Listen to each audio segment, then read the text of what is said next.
Hi, everyone, and welcome to the Changing Tides podcast. In each episode, we invite guests to have honest conversations about their mental health journeys with the goal of destigmatizing mental health within the Asian American Pacific Islander community. Due to the nature of the podcast, we'll be discussing a variety of mental health topics and possibly triggering experiences. While we and the majority of our guests are not trained professionals, we encourage you to practice self-care while listening and seek professional guidance if you or a loved one is in need of support. With that said, let's start the episode. My name is Will Cho, and I would describe my mental health journey as tumultuous.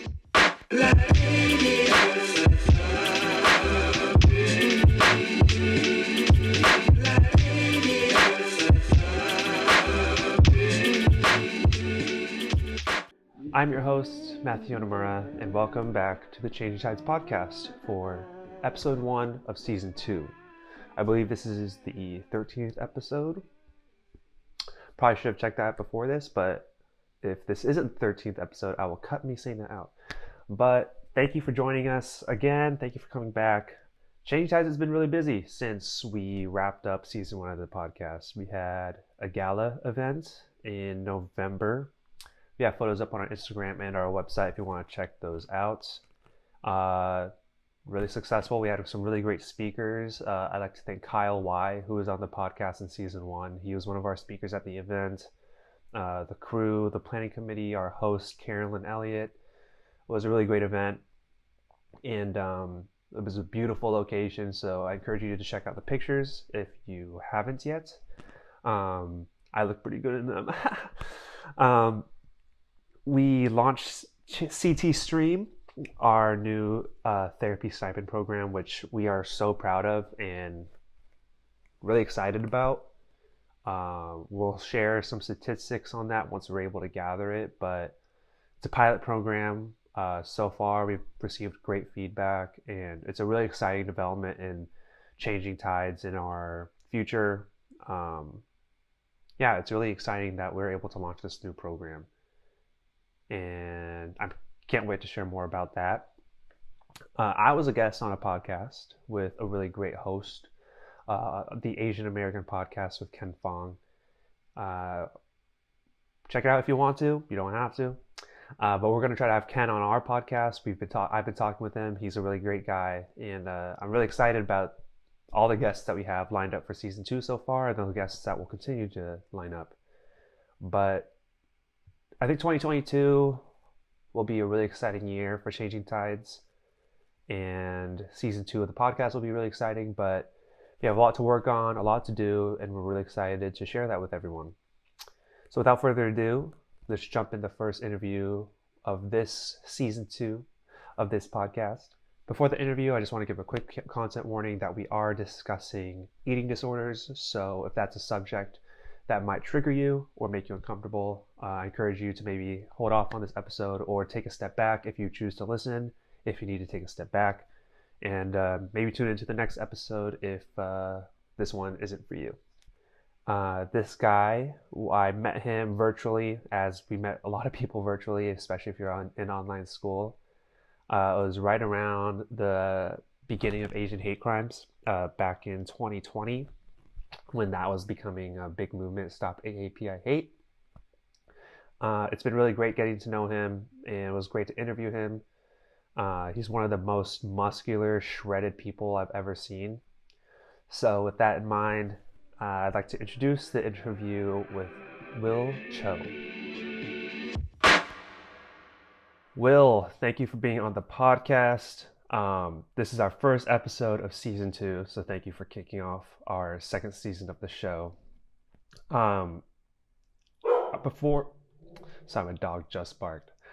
Before I get into the questions I have for you, I want to ask you about your mental health journey and why you described it as tumultuous and what goes into that. I think there's a lot that went on. Obviously, if you're talking about the word tumultuous, it's just everything's going every which way, and it's kind of confusing. There's a lot of different factors and variables that are in play.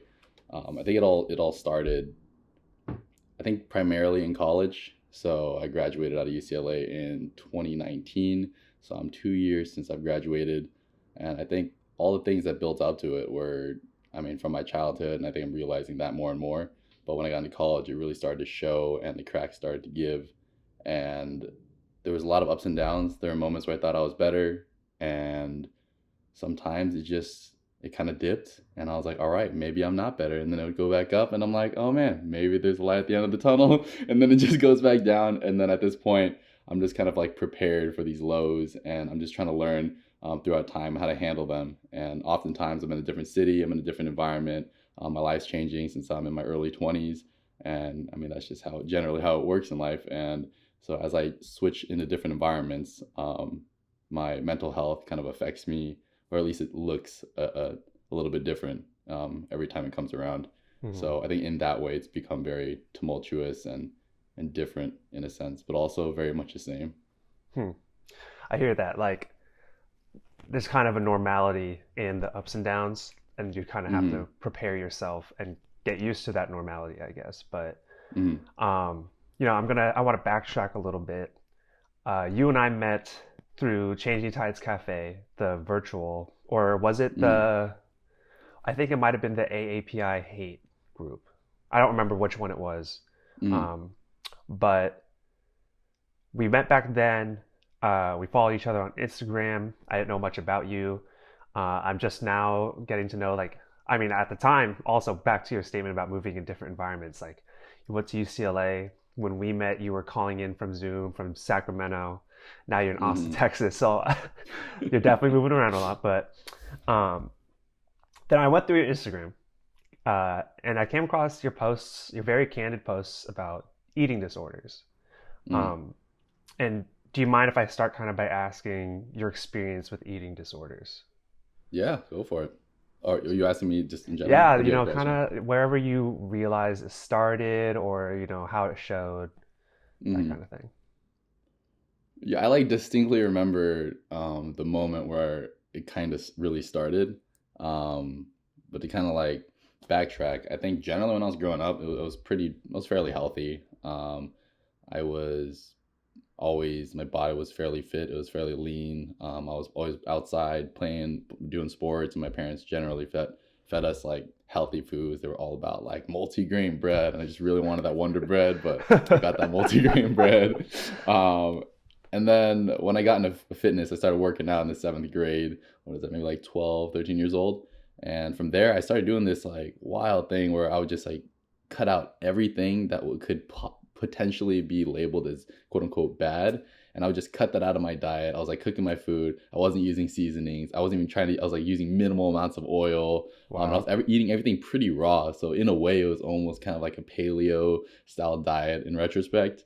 Um, and I just kind of remember at certain points, I was like, I was doing fine. I felt really healthy. I felt really good about myself. And I remember one thing in high school. Yeah, I think it was in my junior, senior year. And then I was in my French class, and then I was just one of my classmates brought cookies, and they were trying to give them out to their classmates. And I was like, no, I'm fine. And then they said the phrase "live a little," which I hear until this day from new people that I meet, and I'm just like, this is something that happens. It's Hmm. gonna continue happening, especially for somebody that's either struggling with an eating disorder or you're really focused on your health, so you have your diet's just a little bit different.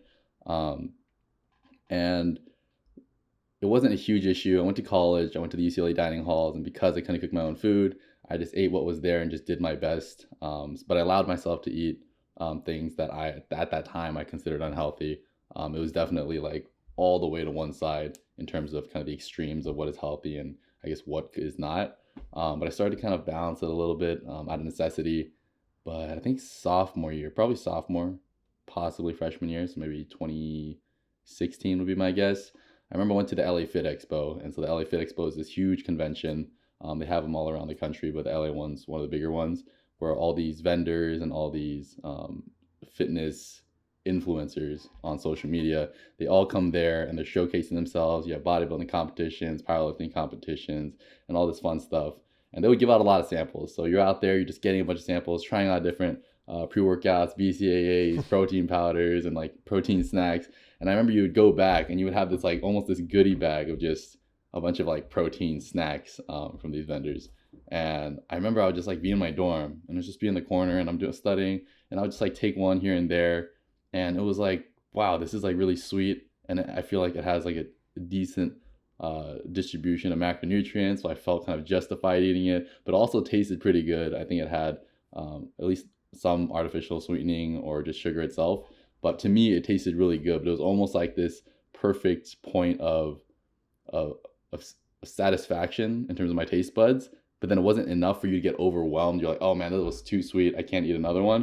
And I just kept going, and it wasn't a huge issue. I was like, oh, I kind of ate too much today, it's fine, it just happened once, we'll go keep going on with life. So I didn't think about it. But then it kind of happened a little bit again and again, and then my weight started to fluctuate a little bit. And then as time went on, from like 2016 to like when I graduated in 2019, it's like every month, every quarter of the school year, every year, it just progressively got worse. I started eating more unhealthy things. I started eating in larger quantities. It started happening more frequently. And before I knew it, I was like, I think I have an issue. There's an issue here. I didn't necessarily identify it as an eating disorder, but there's definitely a problem there. And once the binging got really bad, so at that point you like go into a dining hall, or you go down into Westwood Village, which is the university, I guess like the little town outside of university campus, and you just be there just like buying and eating food and just like stuffing yourself, and it just made you feel good. And then until it didn't, and at that point, to make yourself feel better for feeling bad, you eat more, and it's just this never-ending cycle. And I remember there were points where I'd run out of swipes for the dining hall, so I'd go down into Westwood. But then as a college student, you don't have that much money. But if you keep spending food on money and you're just like binging and just, you're not thinking about what this costs, you're just thinking, I need food. It's just like this laser focus. And so that almost became a problem. And then eventually I was thinking to myself, I came out of one of the dining halls and I was like, is there anything I can do to compensate for this? I think exercise, or like walking on treadmill, trying to burn your calories. That was one idea, but I didn't do very much because I knew realistically that any bout of exercise isn't going to have that much of a caloric effect. And so I was like, well, I know people purge, and I was like, I can't believe I'm even trying this. Like, that's not me, but I tried to do it anyways, and it felt terrible. I mean, you get bloated, you're like tearing up, you're looking at the mirror afterwards, you're like, what is happening? Like, what am I doing right now? What's happening in my life? You're confused, you're kind of scared, you feel really bad, you get very self-conscious about your body and just about you as a person. And then from there, it was just a battle. It got worse. I've seen many dietitians, psychologists, psychiatrists for eating disorders as well as depression, but yeah, that's how the eating disorder developed. And now it's definitely a lot better. But I mean, I could tell you endless amounts of stories about how that eating disorder kind of manifested itself in terms of how I carried it out. It gets fairly dark. So there's a lot of things, in that I want to get into a little bit more. First I want to ask you about the 7th grade diet when, it was like you were cutting out everything that seemed to be bad. And, I know that you're a personal trainer now. You have a much better knowledge of what's healthy, what's not healthy, and actual, like in diets, and then also with the mental side of things, right? So, were you cutting out things back then that were considered healthy? Like, everyone needs some sort of carb now and then. Like, how did that affect your body and your mental space as well? I think back then I was still like, in terms of like fitness, I was like somewhat balanced. I kind of knew that I would need my protein, fats, and carbs. I wasn't fully into it, or the whole caloric balance thing, but I definitely had all like my food groups that I needed. I think I just replaced, like, let's say soda or chips, and I'll replace it with water, milk, or just rice, or maybe even bread or something like that, and a lot of vegetables and fruits. So I think in terms of like getting my nutrients in, I think I was doing pretty well, if not better. But, and I, at the time, there wasn't a moment in my head where I was like, I really wish I could eat junk food, but I can't because I won't let myself. I was just kind of like happy being where I was.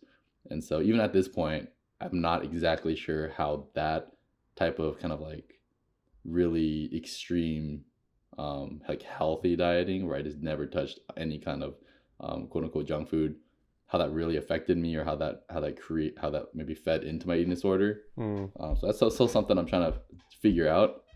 Um, but I guess at this point, I'm just like, whatever the eating disorder is now, like, how do I tackle that now? Hmm.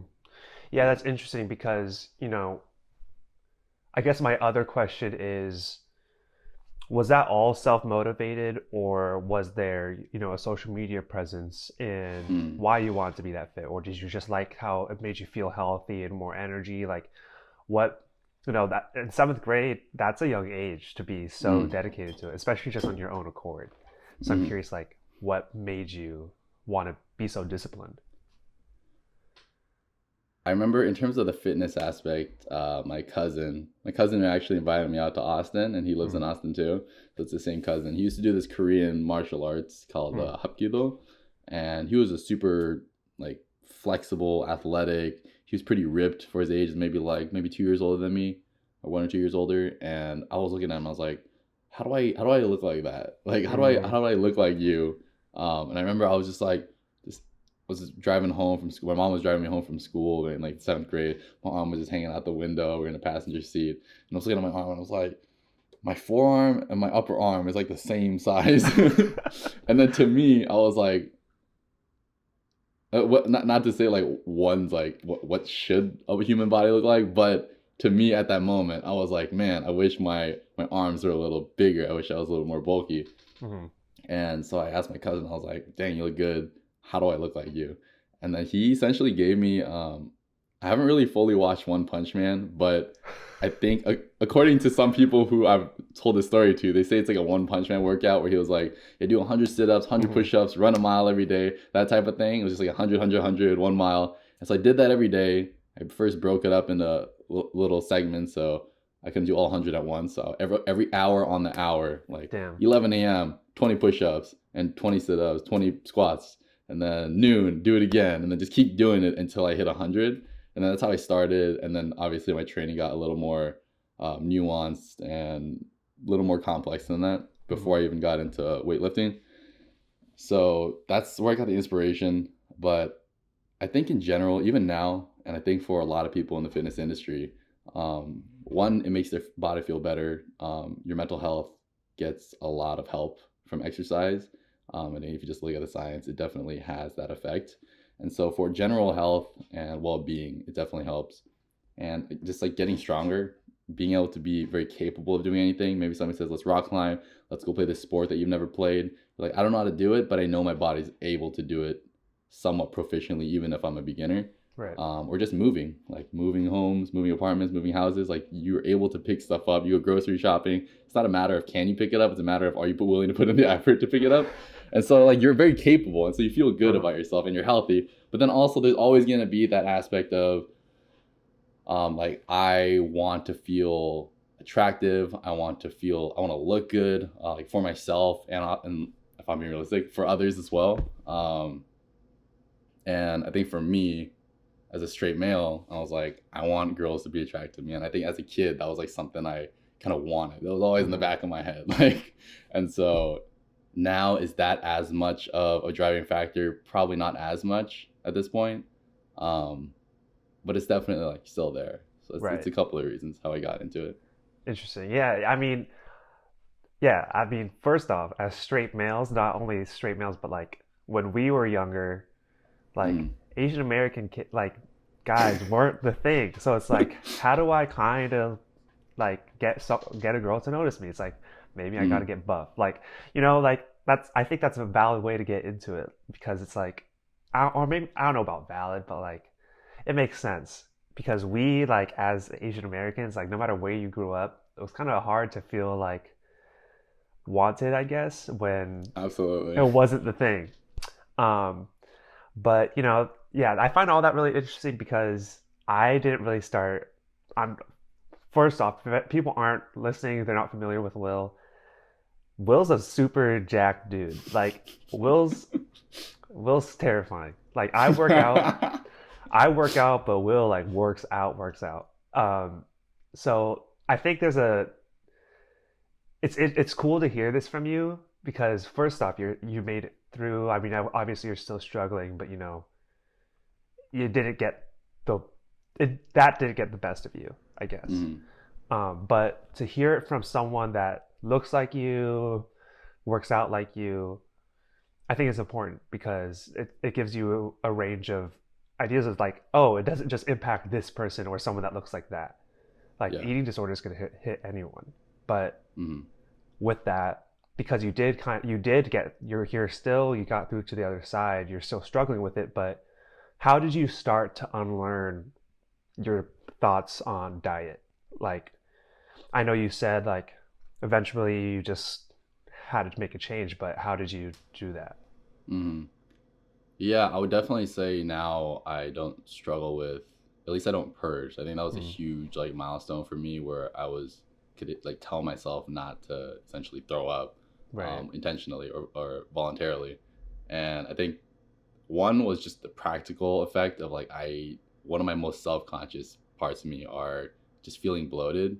Um, and like specifically like when I bloat or I add a couple pounds, I lose like jawline definition. And for me, that's just Mm, like one of the things that makes me feel very self-conscious, more than anything else. And I know when I voluntarily throw up, I get bloated, especially around my face, and I know that I don't want that. And mm, then so I know just like if I'm weighing it out, just having those extra calories is probably gonna affect me a little bit less. And so that's like one practical aspect. But I'm talking about like in the bigger picture.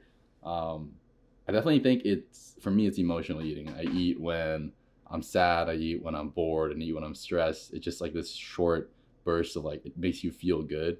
I think it's like definitely like very similar to like an addiction, where like a drug might make you feel good for the moment, but it's like secondary effect or it's more long term effect. It has like a negative aspect to it, and I think the thing that kind of prevented me from doing it is just being happier in life. I think it was very closely tied to my depression. mm, And every time I had depressive episodes, I would go to food to help me feel better.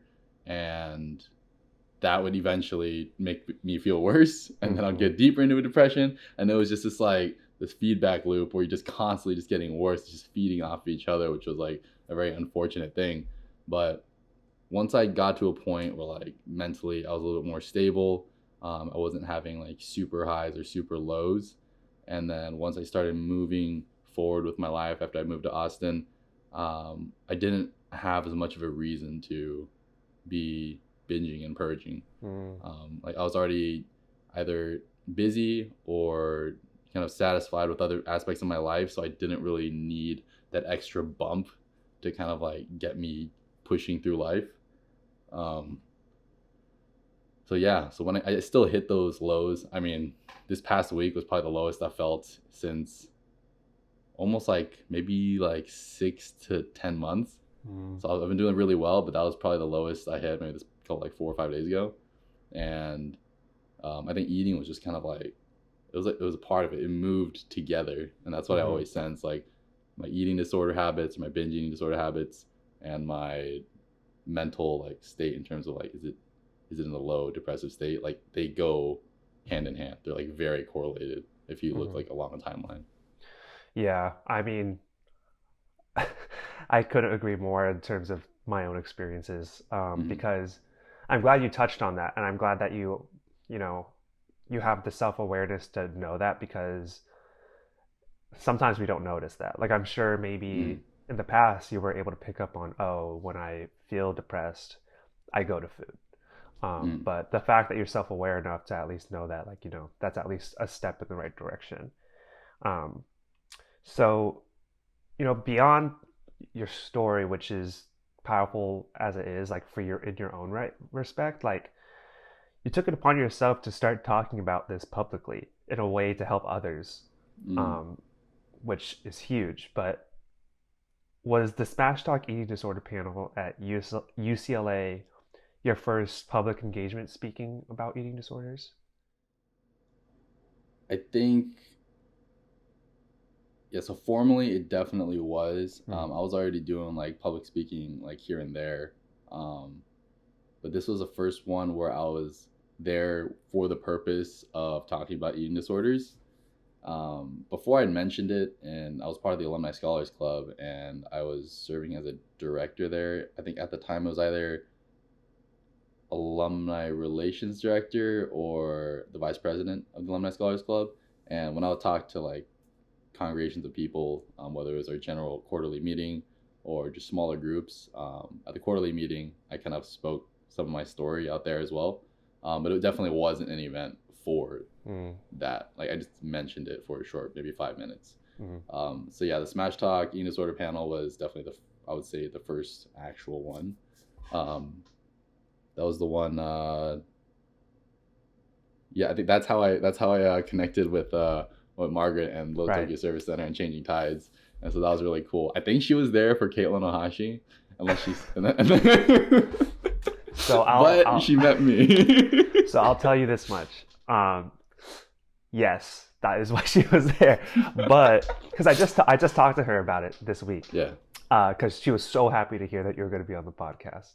But she was telling me about. I told her, yeah, I'm going to interview Will. She says, no, I went to this thing because Caitlin Ohashi was going to be there. But when I heard Will speak, I had to talk to him, and I just thought his story was so engaging and so moving. Like she's one of your biggest fans. So regardless of why she was there, she left being a bigger fan of you. But taking another step back, I keep taking steps back, but taking another step back, like what made you decide like I should tell this to people? Like it takes vulnerability, it takes strength to be able to tell it publicly. So what told you, or why did you start telling people about it? I think it ends up coming down to my personality. I've been constantly talking to people this past week because of my low. So I talked to my brother. I talked to a friend that just reached out from my high school days, and I think I know, and I've always known this. I've been like always kind of an empath. I've been sensitive. If you're into astrology, which I don't really know much about, but I understand that Pisces and water signs are kind of emotional, sensitive people. So I guess in that way they're partially right. I feel a lot, and I feel a lot for other people, which has put me in some difficult spots because when you're somebody that's constantly feeling for other people and you feel that, and because you feel that, you want to do things for other people. But if you put yourself into that position too many times, it could be exhausting, it could be draining, and it could like cause you to burn out. Because you're not doing it because you expect anything in return. But when you do things without solicitation, people aren't asking you to do it, you're just doing nice things for them. At some point, you're like, man, like, where am I in my life? And I'm giving all this love, but where is the love that I'm receiving? And like when you don't focus on that, you kind of forget who loves you and like why you're doing things. So because I'm that type of person, I think it made it pretty easy. Pretty easy to just kind of share my story. I think I tried to make it a little bit unique in the fact that I was somebody going to these panels, going to these speaking engagements as a person that was like currently going through like the middle of the peak of the difficulty. And I was speaking about what was happening as opposed to what happened sometimes. And I think I wanted to give that unique perspective for people that were listening, especially people that were currently going through it. Because when I think about it, as somebody who's currently going through it, I was thinking, well, I'm hearing all these people talk about kind of their story of finding that light at the end of the tunnel and getting to the other side. But at the time, I was like, I don't feel like that's going to happen for me. And I think for people that are in it, like deep into it, the whole issue is that they don't see any possibility of things getting better. Right. And then so when you hear that, you almost get frustrated. You're like, man, these people are doing well, but that can't be me. Like, why? You just misery loves company. You just want to hear somebody else just suffer with you. And so I was like, all right, well, if I want to hear that, maybe somebody else might want to hear that. Maybe somebody else would feel good about hearing somebody else is going through it currently, so they don't feel alone just at that moment. And so that was like part of the reason why.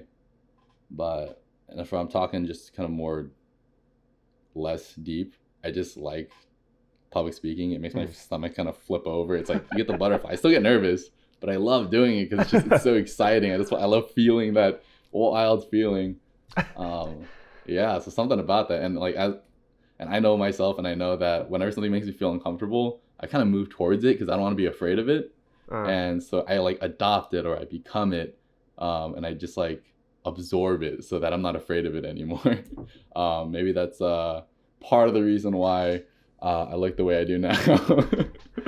dude, it's so interesting to hear that. Well, I'm gonna have comments upon this, but it's so interesting to hear that because from the first time like we were in like that virtual, I can't remember which Changing Tides event it was, but I could Mm, tell like you were a very empathetic person. But when I saw your screen pop up and your video, I was like, why is this? How is this guy as emotional as he is? Like I shouldn't be mhm. thinking that way. Like I'm in Yeah, Changing Tides, but I was like, this guy Will is such an empath, but he doesn't look it. It's like your tattoo, your neck is tatted, like, yeah, and then like you see how shredded you are on Instagram. Just like, damn, this guy is just like an enigma. Like you never would have thought it. yeah. But secondly, um, my girlfriend is also a huge empath. Like it's crazy, and Hmm. she like the way you just described being an empath and like you feel like it's exhausting. She Hmm. always tells me that like it's so hard because it's like where's the care for me? But I think what I always try to say is like it's kind of a thankless job because people Mm, know that you're going to always do it. So it's kind of like because like you just know it's their job. It's like that's kind of like mm, how people see empaths sometimes. It's just like thankless jobs in general. yeah. You're not always going to say thanks because you know that person's always going to be there. So I just try to say like imagine how difficult your friends would have it if you weren't there. Like Hmm. they know you're there, but like if you weren't there for them, that might add more pressure to you. But like even if you're not being thanked, they need you. Yeah. They rely on you. So I hope, even though like it's hard to see that like the love isn't coming your way, I hope Mm, you know like these everyone really like all your friends they really hmm. appreciate when you're always there for them. So I just hope you can remember that because I know it's tough sometimes for sure. Yeah. Um, I think empaths also often like move towards occupations that require that. mm, I was teaching eighth grade math for a while, another thankless job. So like, I was oh like, man, I man. can't believe I'm doing this again. And then my mental health just wasn't there, and Mm, I was, and it was just like the whole stress of the job, and that's how I ended up leaving.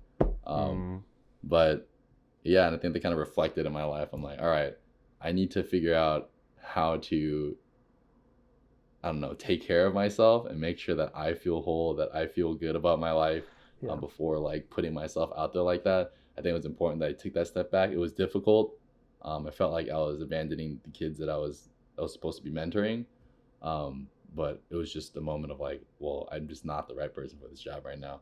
And then going back to what you said when you saw me in the box of the screen, that makes it harder. It definitely makes things harder because lots of times the type of people that I want to meet Mm, don't look at me and be like, huh, that's usually the type of guy that I would like to know. And then so sometimes I feel like I miss out on opportunities to mm, meet the people that I would really vibe with. And then mm, I end up attracting people that look at me, make that same judgment, and then be like, that's exactly what I want. And then they meet me, and then I'm not that guy because I'm like way more soft than they expected. So it makes things a little bit difficult. Um, but I just kind of accept it because I'm like, well, I don't want to stop being me, and if being right. me means I just kind of have this weird paradox, then I Mm, guess so be it. But it's uh it's quite a challenge, but it makes me less judgmental because I mm, can't be going around making judgments about other people if I know it happened to me and I know it doesn't feel good. right. So it almost helped me grow in a way. I think it also makes the people close to you like they're the people close to you because they get to know you, you get to know them. Like it's like it's a deeper connection because of that. And that Yeah. kind of works perfectly for you because you're an empath. You're a feeling guy, so I think that deeper connection is what you want anyway. But I hear that. That's interesting. Like for me, even though I just have, for me, it's just a beard. Like I'm an Asian Mm, guy with a beard. Like people don't see Asian dudes with facial hair often, but like yeah. they're like, oh, he just looks older than what I would assume. So it's just Mm, like I mean that's a much smaller scale, but I hear you. Like mm, you're not people make a face judgment, and it yeah. doesn't necessarily represent what's underneath. But getting a little bit off topic, but I hear you. I hear you. We're taking a quick break to introduce Anchor, the sponsor of this podcast. Anchor is free, first and foremost, which is amazing. Who doesn't love free? And you can record everything directly into Anchor. It's so easy to use Anchor. That's how you are listening to this podcast, whether it's Spotify, Apple, the Anchor website. You're listening to it because I uploaded this podcast episode to Anchor. If you want to start your own podcast, I highly recommend Anchor. It's made this whole process so easy. So download the free Anchor app or go to anchor.fm to get started. I'm glad to hear you love public speaking. And I think it's great like that it wasn't super taxing for you to tell your story because you enjoy the process of public Mm-hmm. speaking. But, you know, from Smash Talk, you did speak at LTSC Social Services. And then again, you Mm-hmm. spoke at the Changing Tides Mental Health Conference, like our first one, the only one we've done so far. Like, you continue to do this, but like, as you continue to speak at these different groups, like, how do you react? Like, when you're asked to speak, how do you feel about that? Like, do you feel nervous, excited? Like, I guess I'm trying to say, like, is there any imposter syndrome with that, or do you just take it head on and you're excited for it? Um, I don't think I run into too much syndrome there. Even in college, I didn't feel it too much. Because I had this weird, I had this thing where like I used to, as a kid, I mean, you're just kind of shy, you're kind of nervous about things, you're meeting new people, going new places. But I moved around like 10, 11 times. Went to like 3 different elementaries, 3 different middle schools, 2 different high schools. Mm, So I constantly had to adapt, and I also had this like drive to be like to succeed in whatever it I was doing. And so I had to figure out a way to like allow myself to get through and to mm, talk to people and to engage, despite the fact that naturally I'm kind of an introverted person. And mm. so I kind of like blindly was like put on the suit of armor, and I'm just like, let's go. Like I'm gonna go talk to people because I'm a freaking monster. Like nothing can stop me. And that's what my training was like in high school too. And like I'm a Mm, lot more calm now. And I look at the past me, I'm like, that dude wasn't scared of anything. Like there was, I remember in college, I was taking this class, I have no idea what's going on. And I'm like, well, how am I gonna like get through this class? How am I gonna get a good grade in this class? And I was like, well, since it's a curved class, all I have to do is beat everybody else. And so that's what I'm gonna do. And if anybody asks me, how are you gonna do that? Because like you don't understand the material, I'm like, I have no idea, but there's no other option than to be the best. And so mm, like that kind of drives me. But in this case, it's partially that, but also it's like it's just an honor. mm, Um, I really like public speaking. It's one of my favorite things to do. But that opportunity doesn't always come up because you can't just like go to the YMCA, like you go play basketball. Like you can't just like go somewhere and just be like, all right, I'm just gonna public speak and everybody's gonna just watch me, right? But if somebody right. like produces this event and they bring you on, and there's already gonna be people there, then like you have an audience. Like you Mm, can't just like casually public speak. Like you need it almost has to always be a formal thing because people have to be there has to be an audience. Um, and for me to have this opportunity to like talk about my experience, I feel heard, and if I can help other few people feel heard by sharing my story, it's like everybody's winning. And right. another thing is like I love uh Chaining Tides, LTSC, because like when I'm with you guys, I feel like the world is such a beautiful place. Oh. and and like sometimes I'm going through life and I'm like, man, this is tough. Like I feel like there's so many people that just don't care, or maybe they're Mm, going through their own things, so they're projecting things that aren't making everybody feel good around them. And it's confusing, but I'm trying to figure out what's right, what's wrong. Everybody has this different perspective, but everybody also thinks they're right. And so it gets very confusing. And because I don't fully understand where my principles lie in the world sometimes, because sometimes I think a little bit too nihilistically. Um, but when I'm with a group of people that are literally there because they want to listen and understand each other, and be there for each other, and like nobody's like yelling or getting super angry at each other. Like everybody's just like, all right, I disagree, but let me just like calm myself down, listen, try to understand, and have a discussion. So anything like that, and with you guys, it's like the world makes more sense. The world makes more sense. I appreciate hearing that from you, but also like, even though I work, like I'm in Changing Tides, like I'm part of the crew, like I work for Changing Tides, like Mm, it's, I feel I get the same way. Like, especially these days, like you look around the world and you're like, man, like it looks like the world's gonna end tomorrow or like in mm, 3 minutes. Like it looks like that all the time. But then like when we are able to get a group together where everyone is in this like minded of improvement, it's like, man, how come everyone can't just be like this? How come we can't all just get together and agree like maybe the world would be a better place if we all, I don't know, cared about one another's mental health and cared for our own mental health. Like, so I hear you and I appreciate hearing that. But you know, jumping forward a little bit, it's been about 2 years since the mental health conference. It was in 2019, or like just in the beginning of 2022. Um, where are you in your mental health journey and your relationship with food now? and I remember that event. I was I think I quit my job like maybe a couple weeks before it or a week before it, and I was in like a super low place, and Mm. somehow I got my body to the event. Like I was like I had like just no energy to like Mm. just do anything in my life, but somehow I was like I made this commitment. I'm gonna go. I have to go. So somehow I made it. I remember during the event when we broke up into the workshops, I was like, I literally just had to leave one of them, and I was just like sitting outside, just wandering around the neighborhood, Uh-huh. because it was just like I was at a tough spot. But yeah, I just want to mention that. But yeah, great event, great event. But yeah, where am I now? Definitely still fighting, as proved by like this past week. Definitely the lowest I felt. Sometimes I have the same conversations with my brother ever since college. The same conversation about like life and what I'm supposed to do in it. But I think the main thing for me is I just have to know that that time will pass. And I know that when I first heard that, when I was first going through it, I was like, that sounds ridiculous. Like, what do you mean it's just gonna pass? Like, how do you know it's gonna pass? Like, can you Right. guarantee it? So you can't guarantee it, but just based on my experience I go along, I know that that moment passes after a little while. And if I just wait it out, most of the time, I can just get through it, and then my life kind of goes back to normal almost. At least now it does. Ever since I came to Austin, because now I have like a new group of friends. I have a new job. It's just a different city. I'm like a new version of myself. I'm able to be just like whoever I am. Nobody really knows me, and so yes, when those moments happen, I'm like I just don't want to go back to that lowest hole that I was before, and so I just wait. I just like hold on for dear life. It's like riding a roller coaster without the safety thing. You're just holding on, Yeah.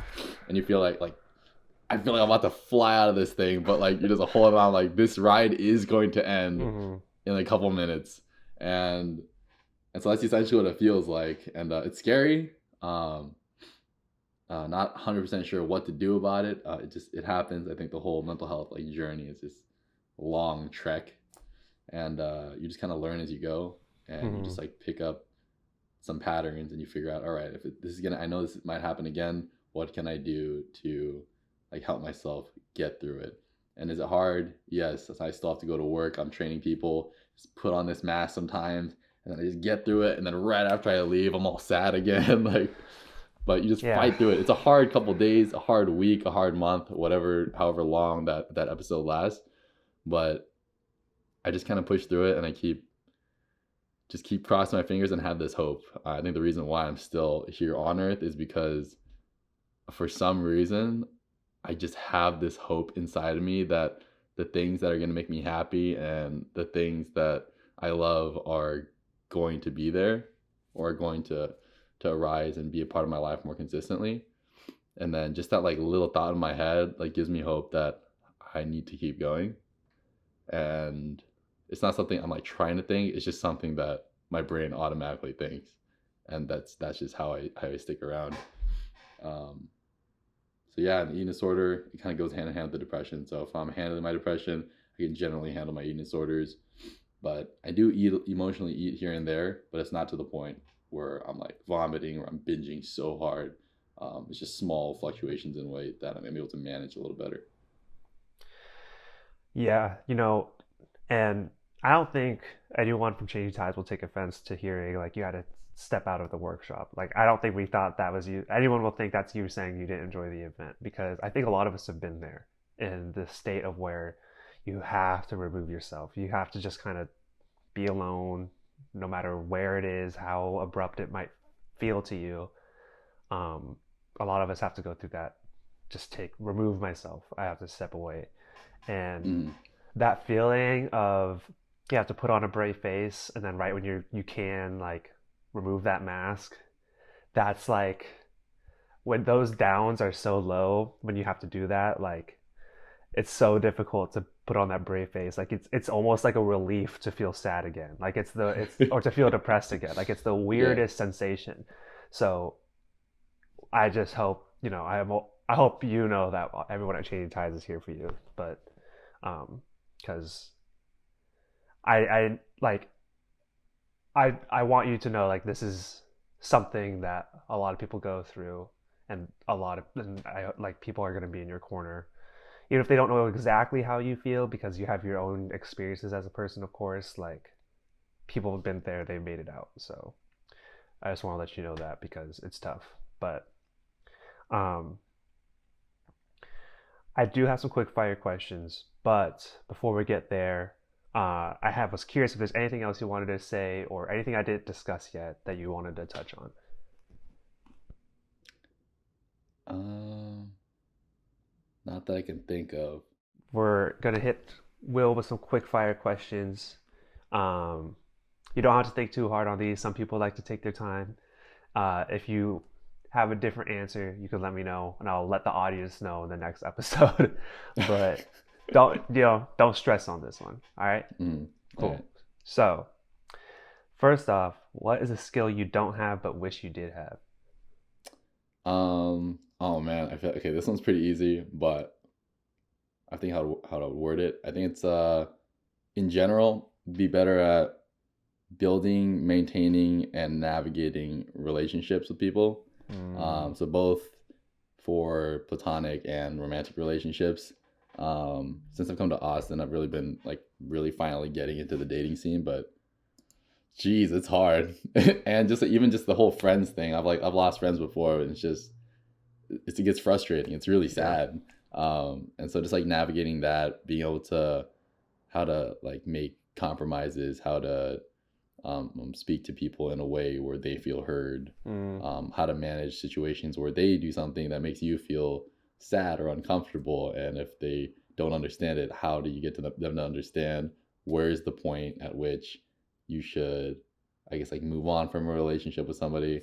Or is it something that you should battle through and try to figure mm, out? So just all these questions that come up with relationships, I think they can get fairly complex. I just want to get better at that. And so I'm like learning, and I also just want to continue to be the best person that I can be, um, while also finding things that are good for me in my mm. life.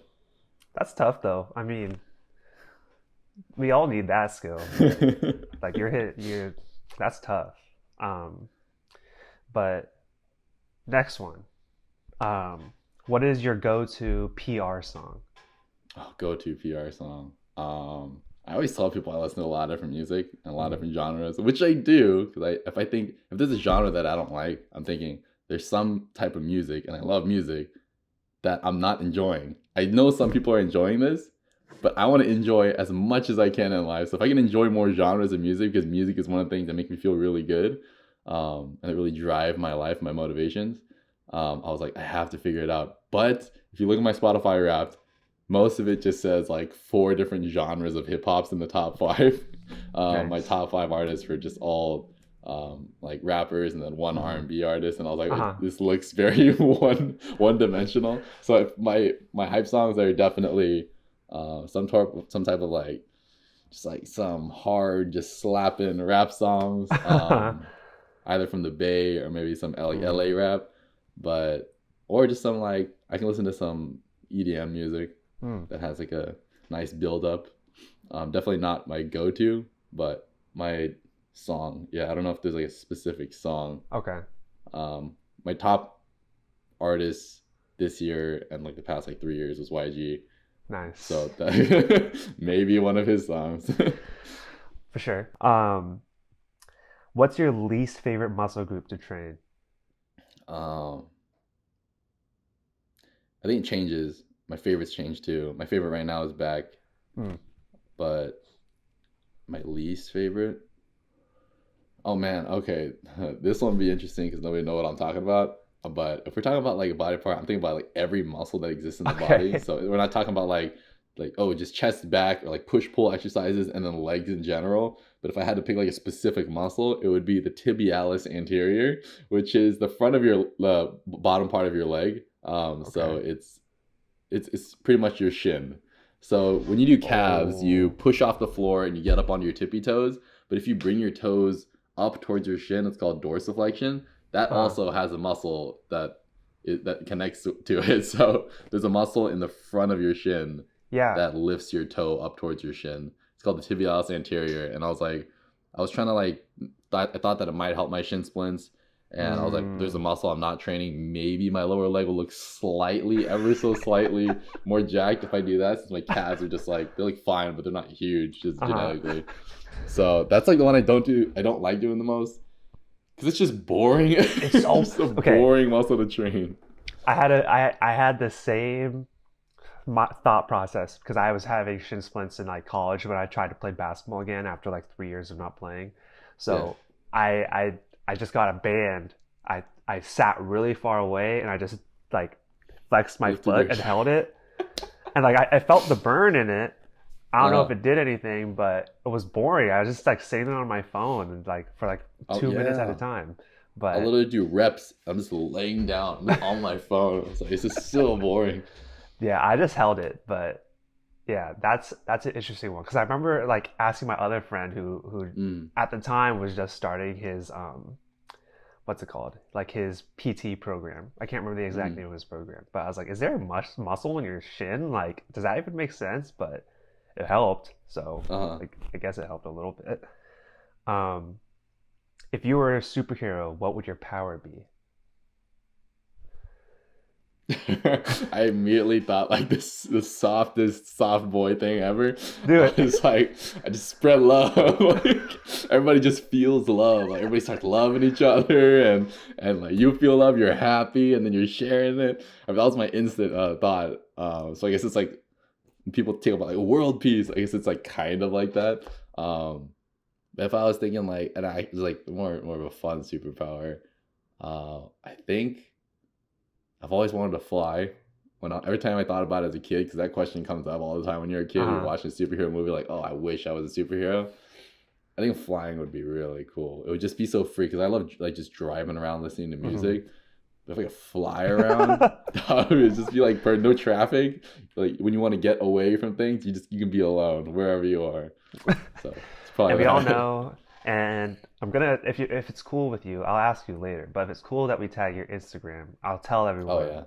that Will doesn't need to ask for super strength because he's already got it. Here's a so people aside, I just want to know about like location, Texas or California, and why. Location California, Okay. easy.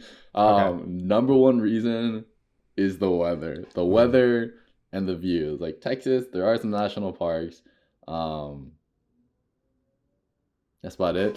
Okay. Because I mean, in terms of like what man, Texas, if Texas people are listening to this, I live in Texas. I'm enjoying it. Great place, but the national parks and the views, the beaches, like the coastline. The weather in California is just so amazing, and I Hmm. understand why people pay the premium to live in California. Um, because like the place I live in, Houston's worse, where my brother lives, but in Austin, it's like it's humid. It gets humid, and the Hmm. weather is like it's very hot. It's like very hot, but the humidity gets you. So like if you go to Central California, like in Fresno or something, you'll constantly get above 100 degrees Hmm. throughout the summer. Like here, you won't always get that. Maybe like 90s, maybe you'll hit 100, maybe you'll just break it. but the humidity just feels gross. You step Mm. outside, you just feel disgusting. You have to take a shower like at least twice a day if you want to feel like somewhat Uh, like you're a clean person. So I do miss California, especially the Bay Area. I love the mm, Bay's weather. Um, and then of course I miss all my friends in but we're not talking about people. But I miss my friends in LA. So mm. What about the food scene though? California's, oh man. Well, in general, especially if you like cuisines from different cultures, California is still Okay. like the way to go. Definitely, whether you're in the Bay or in LA. Here, I think there's some good Mexican food, and the barbecue is really good. Right. But if you're like looking for like Korean food or I don't know any kind Mm, of ethnic food, like I think generally speaking, California does it a lot better, especially Korean food. And since I'm Korean, like I love Korean food. I've been trying to learn how to make some of the stuff, but like I wouldn't consider myself a cook, and mm, so I do miss like just going to K Town. right. I do So miss that. I didn't have this question. I didn't have that question. I don't have this question, but I'm just curious. Like, Hmm. how far is the nearest like Asian supermarket? So Austin's kind of unique because when I first visited Austin, I was thinking to myself like, I don't feel a culture shock. I don't feel like I'm getting into the stereotypical like Southern Right. atmosphere, like the Texas atmosphere, and uh, and the reason is Austin's like very unique within Texas. So people in Texas will look at Austin and think this is kind of a different place. This is Mm, not stereotypically what our state generally is like. It's a lot more progressive. It's a tech hub of Texas. So like there's the Google buildings and a lot of people in tech that move here from whether it's the East Coast or from California.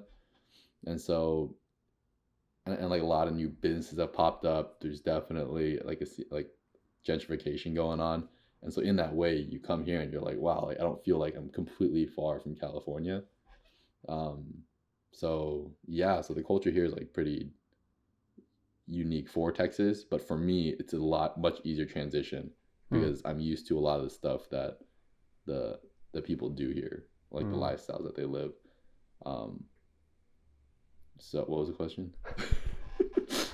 Where where's the nearest Asian supermarket?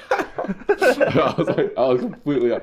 It's I say okay. that. No, that's I say interesting that. still. Yeah, I say that because I was trying to preface that because that kind of explains why there's more cultural things here, Gotcha. and so there are a bunch of Asian supermarkets. There's at least like 4 or 5 that I can just remember off the top of my Huh. head. They even have an H Mart up Oh, north, okay. so they do have Korean stores. They have like maybe little Korean plazas, little Asian plazas with like 99 Ranch and like Daisos and like stuff like that.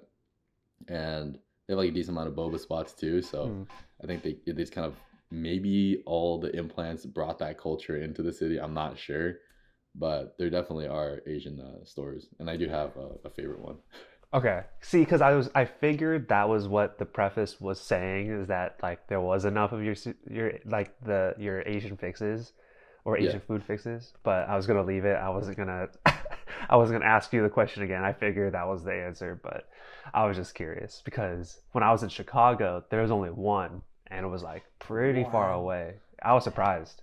Only like one in downtown Chicago, and then out in the suburbs outside of Chicago. So that's surprise. I'm actually pretty surprised that interesting. Austin has a lot. Yeah, there's a good Um, amount. good, good. Um, if you could invite 5 people to dinner, dead or alive, who would they be? Oh gosh, 5. um, oh man, this is tough. I think okay, well maybe I'll try to go by category. Okay. Um, I'm gonna tell people since I don't really have role models, I'm gonna Mm, just say to the audience that this might not be as insightful as you might want this to be. no So worries. sports, Tim Duncan. I was always a San Antonio Spurs fan, Nice. even though before I even thought about moving to Texas or had any relation to Texas. I think he's just like a very humble, hardworking guy. He's very talented. He gets the job done, Hmm. but he doesn't feel the need to put out this extra stuff. Right? He doesn't get he doesn't let the pressure really get to him to become a person that is not. I think Right. doing the flashy stuff is fun. I like to do that stuff as well, but if it's not you, it's like you just don't. He doesn't like feel like he gets pressured into it. So say Tim Duncan. Um, if we went to the fitness world, oh man,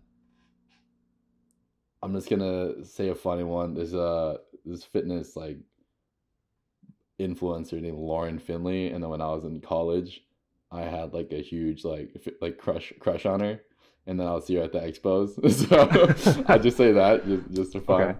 fun. Three. Oh man. Um,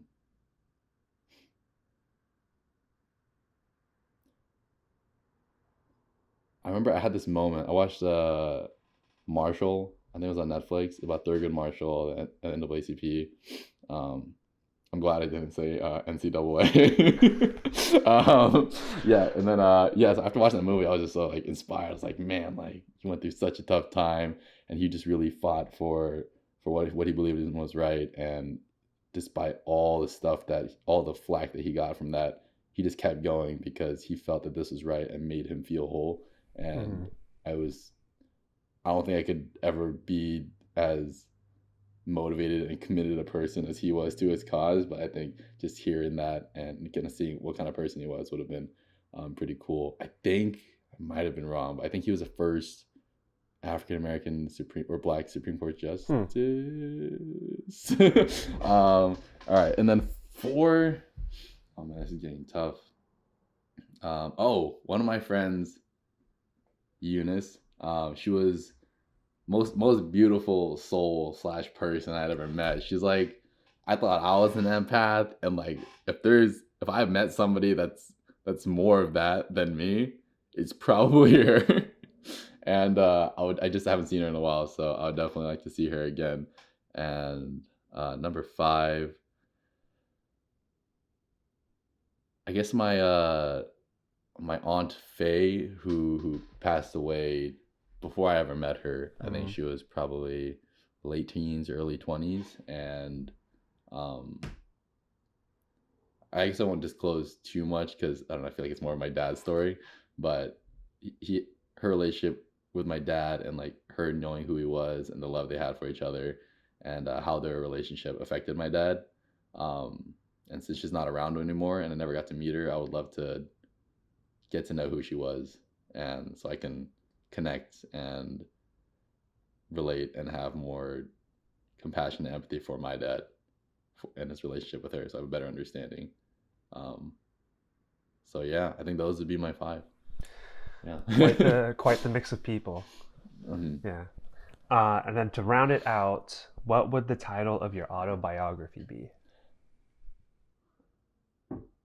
The thing that comes to mind first is I have no idea what I'm doing. It would just be something along those lines where it's like it would just be this super like nice cover and photo and like everybody's like, oh, I want to read this dude's autobiography. Like he's been such an influential person in the world, and then they read it and it says just like I have no idea what I'm doing. And then I think that's the case for a lot of people, Mm. and then even for myself. And it's just as life goes on, you just get constantly hit by these like different twists and turns, and you're like, I had no clue that life was gonna look like this. Anything you try to plan out, it just constantly changes. I never thought I'd be in Texas. I never thought I would actually become a personal trainer. Hmm. Um, Never thought I would have the challenges that I did. I never thought I would have some of the people in my life that I did. Um, and it's a scary thing, but as you go through it, you do find beauty in a lot of it. And yeah, I think what I do know about myself is that I don't know anything. That's what I tell myself. Um, as much as I think I know, there's gonna be something I don't. And so when I disagree with somebody, I'm just like, well, maybe I just don't understand something, or I don't understand them because clearly they don't understand me. So I just try to keep that mind and try to keep that open mind so that I have a better chance at um, knowing the truth about the world in the best way that I can. So I just don't know what I'm doing. No. I like it. I think it's not like too clickbaity, but it's enough to make mm, someone curious. So I like uh, it. But Will, thank you so much for your time and again for mm, sharing your story with Changing Tides and LTSC. Um, Hope you're doing great in Texas. Hopefully, if you're around again, we can invite you out to something Changing Tides related again. But otherwise, thank you and have a good one, man. All right. Thanks so much for having me. I appreciate being able to sit down and talk about everything. And I hope the whole audience enjoyed what I had to offer. So bye, Matt, and bye, audience. Love you all. Thank you so much to Will for being on the podcast and talking about his experiences with eating disorders. I think a lot of us can take something away from his story. A lot of us have body dysmorphia or a difficult relationship with food in one way or the other. And I think it's a journey that we all kind of have to figure out to navigate as you go. So I wish the best of luck to Will. I wish the best of luck to all of us and myself in our relationships with our own bodies and with food. But with all that said, I hope you did enjoy this episode, our first episode back for season 2. You can subscribe to our show for our episodes releasing on every other Tuesday, and give us a rating or review on your favorite podcast platform. If you would like to support our podcast and help us grow, you can do so with a donation to the link at the bottom of the episode description. And to hear more about Changing Tides, follow us on Instagram at LTSC_Changing Tides, or check out our website, thechangingtides.org. Thank you so much for listening, and let's continue to change the tides on mental health.